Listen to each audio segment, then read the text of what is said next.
The book really has changed how I will design, and as I was writing it, I from time to time would do seminars for my staff because I would become so impassioned about something that I had just read or written, and I think that it's the new focus of patient safety and infection control. I just can't say it enough. I know that there's, a handful of design professionals who are the leaders in the architectural healthcare arena who are aware of these things and who are thinking about it. But from what I see, there's not nearly enough thought going into it. You're still seeing a lot of very generic kinds of patient room layouts and designs, and they just don't have. I've been doing this for 35 years. If I didn't know, and I do a lot of reading, and if I didn't know most of what's in that book, then I think there's a lot of people who don't know it, and they're going to be shocked. One of the things that was so interesting to me in one of the major themes of the book is designing the patient's experience. And that's a broad topic, can be looked at in many ways. But baby boomers, who every article you read in a magazine like Time or Newsweek, Businessweek, or newspapers, it's always with the same theme, that this is a well-educated group of people, even though it's a very large group of people, and certainly there's got to be some segmentation, but everything points to the fact that these are people who really care about their health, and they want to live to 100, and they're going to be running marathons when they're 100.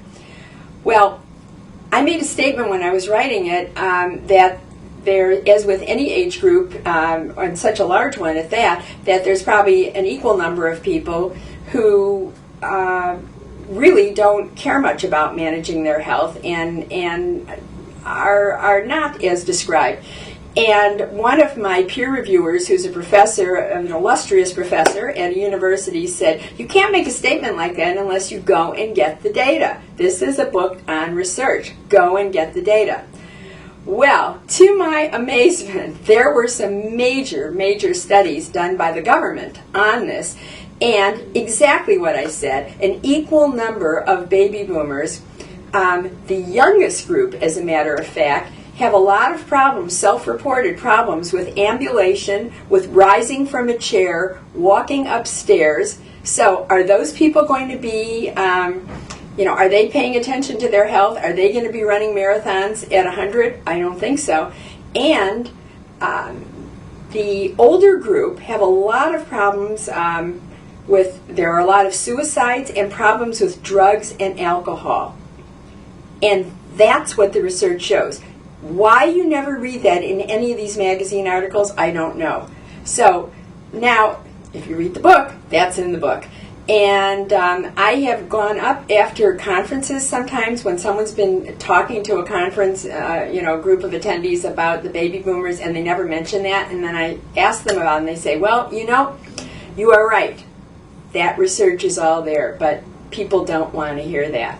But you need to know that. If you're designing a hospital and you're designing an experience, you need to know who you're designing for. And we're designing hospitals for baby boomers now. We're not designing it for Gen Xers because they're too young to need health care. So basically, it's this very large group of people that called baby boomers that we're designing for. Now, a subset of that, and this was fascinating for me, and most people don't know this, is that when you talk about literacy, you have no idea until you read some of these major studies how many people in the U.S. are not literate, and how many people in your hospitals are not literate. And they will not tell you. The number is something like, 75 or 80% of those individuals are so ashamed of it they have not even admitted it to their spouses, let alone coworkers. So now think about this. If you're a healthcare provider, you are admitting someone for surgery, and you give them the papers to sign, and you assume they're reading it, but they can't read it, and they're just scribbling some signature. So now you think they've read it, and they understand what the risks are, they understand what they're agreeing to. Okay, now fast forward to they're being discharged, and you're giving them very specific, very important discharge information, and you don't understand that they don't know that take a pill 4 times a day doesn't mean take all 4 at once. I mean, there is some amazing research out there that would just absolutely shock you.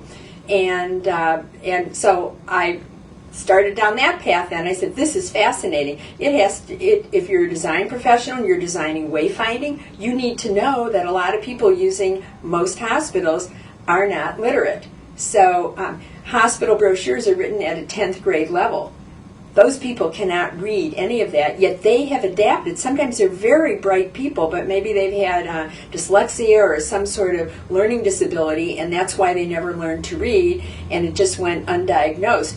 They're very good at learning how to get along and not let people know, even their coworkers. They know how to get through the system. So all of that research is in the book too. And there's a lot of very interesting statistics about just odd things that you really need to know if you're designing for healthcare.